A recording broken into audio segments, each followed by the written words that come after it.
43 years ago, on this very day, at this very hour, the master of the SS Panoceanic Faith ordered abandoned ship. Of the 41 men aboard, only 5 were saved. I learned that a Navy reconnaissance aircraft, similar to the one that I was flying, was on station when the master gave that order. The pilots of the plane watched as the brave crew attempted to lower the port lifeboat, but struggled when it wouldn't fall past the rail. More men were loaded into the lifeboat to force it down with additional weight. And the pilots of the plane watched in horror as the falls broke and the men were dumped into the roaring sea. The Navy plane immediately dropped 5 inflatable life rafts, but the crew were in 50-degree water in a gale in the North Pacific. And they were weighted down with winter clothes and life jackets, and they were battling the sea and the cold as they swam for the rafts. 7 men made it aboard a raft, while others, too stiff with the cold, held on to the side. Low on fuel, the pilot radioed the position and flew back. Ships responding to the SOS arrived after night had fallen. With no way to signal their location in the dark, most men in the water perished.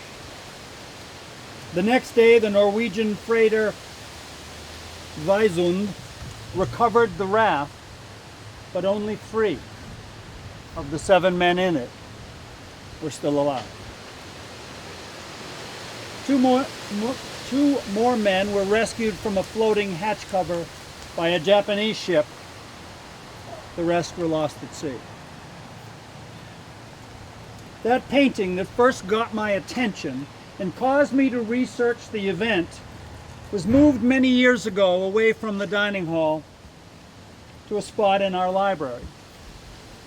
While a ship's bell with a plaque commemorating the sinking of the SS Panoceanic Faith is at the Merchant Marine Memorial at the Academy, I felt that this tragic story would have been lost if not for the hard work of the volunteers who have brought us all together today and who have renovated this spot in Orleans.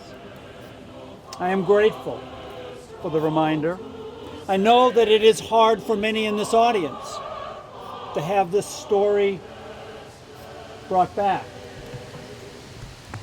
And yet it's important to not forget. I promise that the painting will be placed in a prominent location of honor in the new library so that generations of MMA cadets will remember the event that took place 43 years ago today, and will remember those men, same age as they are now, not much older than the ones behind me. They will remember those men, to quote the U.S. Coast Guard accident report, who behaved calmly and well, considering the gravity of the situation.